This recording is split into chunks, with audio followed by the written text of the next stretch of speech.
Right Mahesh. Ravinder, మీరు చెప్పండి, తెలంగాణ వ్యాప్తంగా ఇవాళ ఎక్కడ చూసినా కూడా బీఆర్ఎస్ చేపట్టిన బాకీ కార్డుల ప్రచారం అయితే ఊరూరా ఉద్యమంలా సాగుతోంది. మరి నిజామాబాద్ లో ఈ ఉద్యమం ఏ విధంగా ఉంది? ప్రజల నుంచి ఎలాంటి రెస్పాన్స్ వస్తోంది? రైట్ సింధూరా, మీరు అన్నట్టుగా ప్రభుత్వం ఏర్పడి 25 నెలలు గడుస్తుంది. ప్రజలను వంచారు, మోసం చేశారు, గద్దెనెక్కారు. దాదాపుగా అధికారంలో రావడానికి అనేక పాటలు పడ్డది కాంగ్రెస్ ప్రభుత్వం. ఆనాటి పిసిసి అధ్యక్షుడు హోదాలో రేవంత్ రెడ్డి తెలంగాణ సమాజాన్ని మొత్తము, రైతులను, విద్యార్థులను, మహిళలను, ఒక్కరు కాదు తెలంగాణలో ఉన్న ప్రతి ఓటర్ను వంచే ప్రయత్నం చేసి ఇవాళ గద్దెనెక్కారని రైతాంగం నుంచి మొదలుకుంటే విద్యార్థుల వరకు, వృద్ధుల వరకు బాధపడుతున్న సందర్భం స్పష్టంగా కనబడుతుంది. ప్రభుత్వం ఏర్పడి 25 నెలలు గడుస్తుంది.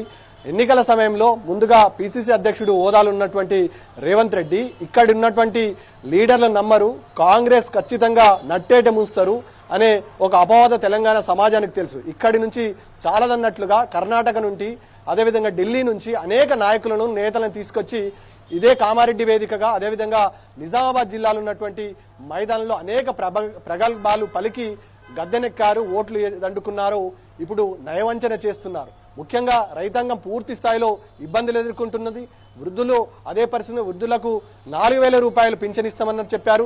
అదేవిధంగా రైతులకు రైతు భరోసాతో పాటు 15,000 రూపాయలు అదనంగా ఇస్తామని చెప్పారు. అందిన కాడికి అబద్ధమాడారు. ఇవాళ గద్దెనెక్కారు.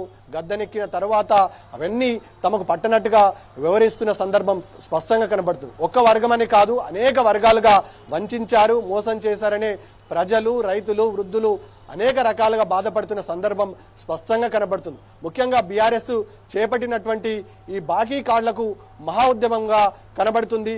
ముఖ్యంగా బాల్కొండ నియోజకవర్గం, ఎల్లారెడ్డి నియోజకవర్గంలో ప్రజల నుంచి బ్రహ్మాండమైన రెస్పాన్స్ రావడం జరుగుతుంది. ఇచ్చిన హామీలను వల్ల బీఆర్ఎస్ నుంచి ఎవరైతే నేతలున్నారో బాల్కొండ ఎమ్మెల్యే వేముల ప్రశాంత్ రెడ్డి, అదేవిధంగా జుక్కల్ మాజీ ఎమ్మెల్యే హనుమంత్ షిండే, ఎల్లారెడ్డి మాజీ ఎమ్మెల్యే జాజాల సురేందర్ నేతృత్వంలో ఈపాటికి ప్రతి గడపను టచ్ చేసే పరిస్థితి ఉంది. నేతలు ఏం చెప్పకున్నా గానీ ప్రజల నుంచి ప్రభుత్వం పైన తిరుగుబాటు వస్తుంది. ఈ హామీలన్నీ రేవంత్ రెడ్డి ఇచ్చాడు కదా, ఇవాళ తప్పించుకొని తిరుగుతున్నాడు కదా, రేవంత్ రెడ్డి ఎక్కడ అనే ప్రజలు, రైతులు, వృద్ధులు ప్రశ్నించిన సందర్భం స్పష్టంగా కనబడుతుంది. ఓట్లు వేసేంత వరకే నేతలు ఓట్లు వేసిన తర్వాత ఇక తమకు పట్టనట్టుగా వివరిస్తున్నారనే బాధల్లో ఇవాళ రైతాంగం ఉంది. ముఖ్యంగా ఎరువులు, విత్తనాల కొరతలను మొదలుకుంటే ఇవాళ రైతాంగం మళ్లీ క్రాప్ వచ్చింది. దాదాపుగా బాన్సోడాతో పాటు ఇటు నిజామాబాద్ రూరల్, ఆర్మూర్ నియోజకవర్గాల్లో కోతలు స్టార్ట్ అయ్యాయి. పంటకు పెట్టుబడి సాయం ఇస్తామన్నారు, ఇవ్వలేరు. ఇవాళ బోనస్ అత్యంత కీలకం, బోనస్ ఇవ్వరు అనే విషయం కూడా రైతాంగం మళ్లీ దళారులను ఆశ్రయించాల్సిన పరిస్థితి ఉంది. పంటకు బోనస్ ఇస్తామని చెప్పారు, లేటుగా కాంటలు స్టార్ట్ చేసి, ముందుగా లేటుగా కాంటలు స్టార్ట్ చేసి తర్వాత పెడతారు.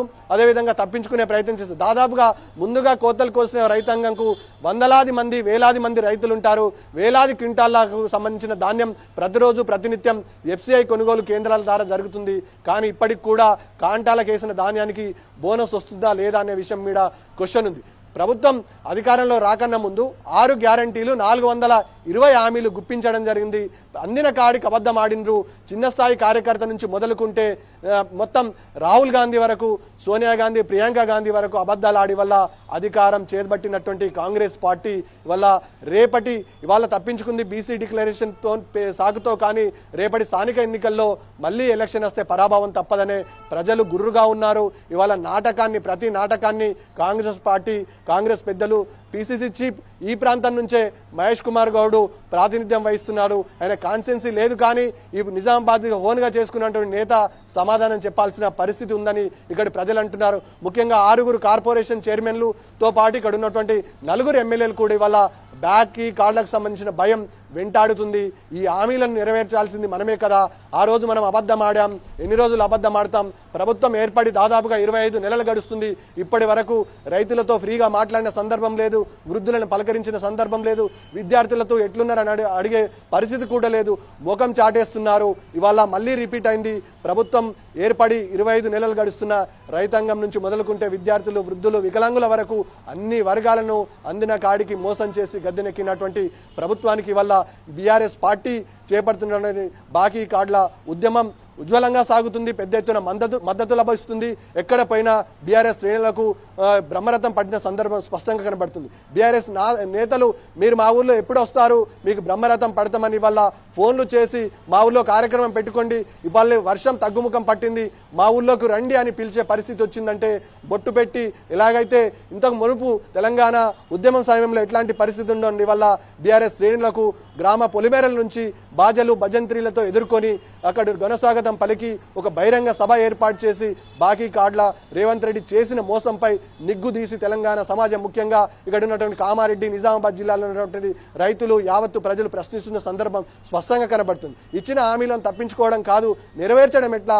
అక్రమంగా సోషల్ మీడియాలో పోస్టు పెడితే యువకులను కానీ బీఆర్ఎస్ నాయకులను కానీ కేసులు పెట్టడం కాదు, ఇచ్చిన హామీలను నెరవేర్చాల్సిన బాధ్యతాయుతమైన ప్రభుత్వం పైన ఉంటుంది. ముఖ్యంగా ఎవరైతే ప్రశ్నిస్తారో ఉమ్మడి నిజామాబాద్ జిల్లాలో కేసులు పెడుతున్నారు. ముఖ్యంగా తాడ్వాయిలో ఉన్నటువంటి ఓ బీఆర్ఎస్ కార్యకర్త మీ 6 గ్యారంటీల పరిస్థితి ఏందని నిలదీస్తే ఎస్ఐలతోని అర్ధరాత్రి పోయేసి ఎస్ఐ కానిస్టేబుల్ దాడి చేసిన సందర్భం స్పష్టంగా ఉంది. దీన్ని ప్రతిఘటించిన బీఆర్ఎస్ శ్రేణులు యువకుడిని కాపాడే ప్రయత్నం చేశారు. ఎక్కడికక్కడ ఇవాళ వారియర్గా ప్రజలు సంపూర్ణ మద్దతుతో ఇవాళ బీఆర్ఎస్ శ్రేణులు కానీ అదేవిధంగా సాధారణ ప్రజలు ఇవాళ బీఆర్ఎస్ ను ఓన్ చేసుకున్నారు. బీఆర్ఎస్ వల్లే మాకు అనేక మేలు జరిగింది, కేసీఆర్ సారథ్యంలోనే అనేక హామీలు నెరవేర్చుకునాల్సిన పరిస్థితి ఉంది, అనేక హామీలు కేసీఆర్ ఆనవాళ్ళు ఇచ్చి నెరవేర్చాడు, రేవంత్ రెడ్డి మాయ మాటలు చెప్పి వాళ్ళ మోసపోయామనే మా ఆందోళనలో రైతాంగంతో పాటు వృద్ధులు వికలాంగులు ఇక్కడ ఉన్నటువంటి యువత మోసపోయామని గ్రహించారు. ఇవాళ ఆవేదన చెందుతున్నారు. గతంలో కేసీఆర్ ముఖ్యమంత్రి కొనసాగిన సమయంలో ఇలాంటి పరిస్థితి ఉండేది కాదు, కానీ ఇవాళ రేవంత్ రెడ్డి వచ్చిన తర్వాత మాకు ఇబ్బంది పెడుతున్నాడు, చుక్కలు చూపిస్తున్నారని రైతులు యువత వికలాంగులు వృద్ధులు అనేక వర్గాలు కూడా బాధపడుతున్న సందర్భం స్పష్టంగా కనబడుతుంది ఉమ్మడి నిజామాబాద్ జిల్లా వ్యాప్తంగా.